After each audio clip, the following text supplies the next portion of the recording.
Bismillahirrahmanirrahim. Assalamualaikum warahmatullahi wabarakatuh. Perkenalkan, saya Nabila Latifah Mudi Asukma dengan NIM G00220016. Saya dari Program Studi Pendidikan Agama Islam Universitas Muhammadiyah Surakarta. Di sini saya akan mengumpulkan tugas terkait mata kuliah pengembangan bahan ajar PAI, di mana kami diminta untuk melakukan penjelasan materi terkait materi yang kita angkat di dalam LKS kami. Nah, dengan pertemuan kali ini atau kesempatan kali ini saya akan membahas terkait sujud tilawah. Kira-kira teman-teman ada yang sudah tahu apa itu sujud tilawah? Nah, sujud tilawah adalah sujud yang kita lakukan ketika kita membaca, ketika kita mendengar, atau ketika kita memurojaah ayat-ayat yang terdapat dalam Al-Quran. Lantas, ayat apa saja yang di dalam Al-Quran itu? Yaitu kita sebut dengan ayat sajadah. Tidak semua ayat di dalam Al-Quran itu kita melakukan sujud tilawah, namun ada ayat-ayat tertentu yang kita sebut sebagai ayat sajadah di dalam Al-Quran. Nah, kita disunahkan untuk melakukan sujud tilawah. Nah, sujud ini boleh dilakukan ketika kita berada di dalam sholat maupun di luar sholat. Nah, setelah itu sujud ini dilakukan sebagai bentuk ketundukan kita kepada Allah SWT dan menyampaikan keagungan bahwa kita hanyalah makhluk yang lemah dan hanya Allah yang maha pengasih di muka bumi ini. Lantas yang poin kedua, kita akan membahas terkait dalil dan hukum sujud tilawah. Kira-kira teman-teman ada yang sudah tahu apa itu hukum sujud tilawah? Tadi di awal sudah saya singgung bahwa hukum sujud tilawah adalah sunnah, yaitu ketika kita membaca, ketika kita mendengar, ketika kita memurojaah ayat-ayat sajadah, maka hendaknya kita disunahkan untuk melakukan sujud tilawah. Yang kedua adalah dalil.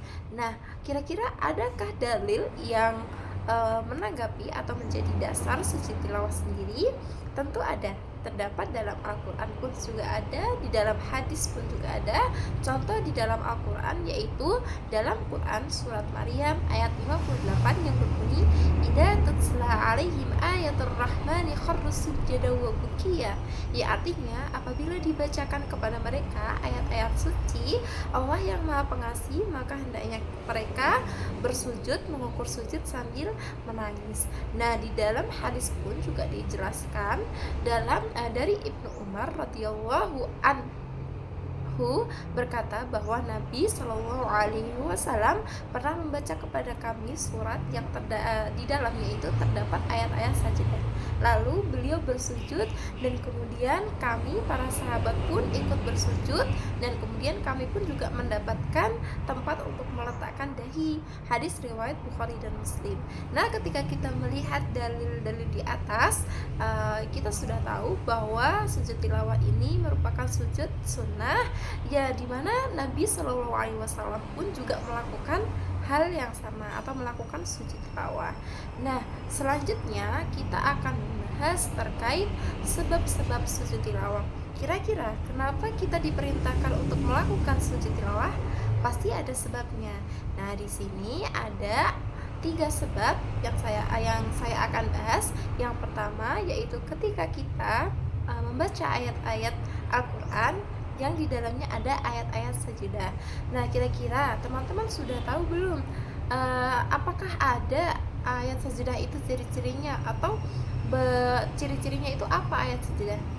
Jadi, ciri-ciri dari ayat sajadah itu di akhir ayat terdapat seperti kubah kecil, kubah masjid kecil.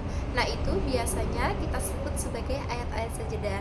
Ketika kita membuka mushaf lalu membaca ayat-ayat Al-Quran dan kita temui tanda tersebut, maka kita hukumnya sunnah untuk melakukan sujud tilawah. Nah, sebab yang kedua yaitu ketika kita mendengar sujud tilawah. Ketika kita mendengar atau ketika kita dalam sholat mendengarkan imam yang membacakan ayat-ayat sajadah dan kita mengetahui bahwa hal tersebut adalah ayat sajadah, maka sunnah hukumnya untuk kita melakukan sujud tilawah. Nah, sebab yang ketiga yaitu ketika kita mengulang ayat-ayat yang terdapat ayat sajadahnya juga. Jadi ketika kita memurojaah hafalan misalnya, nah itu ketika kita tahu bahwa ayat tersebut merupakan ayat sajadah, maka hukumnya bagi kita adalah sunnah untuk melakukan sujud tilawah. Nah, itu adalah sebab-sebab kenapa kita harus melakukan sujud tilawah. Nah, yang poin keempat, kita akan membahas terkait ada berapa sih jumlah ayat sajadah di dalam Al-Quran. Nah, jumlah ayat sajadah di dalam Al-Quran itu ada 15. Hanya ada 15 ayat. Contohnya dalam Quran surat Al-A'raf ayat 206, Ar-Ra'd ayat 15, dan 13 ayat lainnya. Jadi tidak semua di dalam Al-Quran, ayat-ayat di dalam Al-Quran itu merupakan ayat-ayat sajadah ya teman-teman. Jadi ayat-ayat sajadah itu di dalam Al-Quran hanya ada 15 ayat. Nah, selanjutnya ketika kita hendak melaksanakan sujud tilawah, tentu ada rukun dan ada syarat-syaratnya yang harus kita penuhi. Nah, syarat-syaratnya itu yang pertama, kita harus beragama Islam. Yang kedua, kita harus berakal sehat. Yang ketiga, kita harus suci dari hadas besar maupun hadas kecil. Yang keempat, kita harus menutup aurat. Dan yang kelima, kita harus menghadap kiblat. Nah, itu merupakan syarat-syarat dari mana sujud tilawah. Nah, selanjutnya kita akan membahas tentang rukun sujud tilawah. Ada berapa sih rukun sujud tilawah itu? Nah, rukun sujud tilawah itu yang pertama kita harus niat untuk melakukan sujud tilawah. Yang kedua, kita takbiratul ihram. Yang ketiga, kita melakukan sujud hanya satu kali sambil membaca doa ayat-ayat doa sujud tilawah, yaitu sajada wajhiya lilladzi khalaqahu wa sawwarahu wa syaqqa sam'ahu wa basarahu biqaulihi wa quwwati fatabarakallahu ahsanul khaliqin. Itu merupakan doa dari mana sujud tilawah. Setelah itu kita tumakninah melakukan dengan tertib. Nah, lantas tadi bagaimana tata cara sujud tilawah? Nah, sudah dijelaskan di awal bahwa sujud tilawah boleh dilakukan di dalam dan di luar sholat. Nah, ketika kita di dalam sholat itu tata caranya berbeda dengan ketika kita melakukan sujud tilawah di luar sholat. Yang pertama, ketika kita akan membahas sujud tilawah yang kita laksanakan di dalam sholat. Yang pertama itu kita bertakbir, lalu kita sujud, turun untuk sujud, kemudian kita membaca doa sajadah, doa sujud tilawah yang tadi sudah saya sampaikan.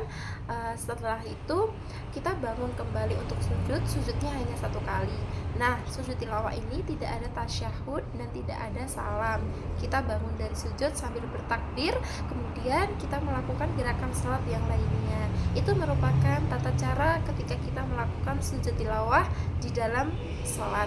Nah, yang kedua, kita akan bahas bagaimana tata cara sujud tilawah ketika kita lakukan di luar salat. Yang pertama, tentu kita melakukan niat terlebih dahulu, lalu kemudian kita dalam keadaan suci menghadap kiblat, mengucap niat, lalu kita takbiratul ihram, langsung kita melaksanakan sujud, lalu kita membaca doa sujud tilawah.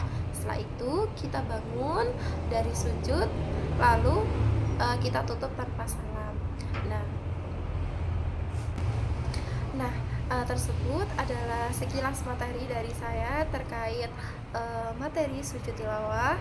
Saya ucapkan jazakumullah khairan katsir atas perhatiannya, dan saya ucapkan mohon maaf apabila ada kesalahan kata dari saya. Wassalamualaikum warahmatullahi wabarakatuh.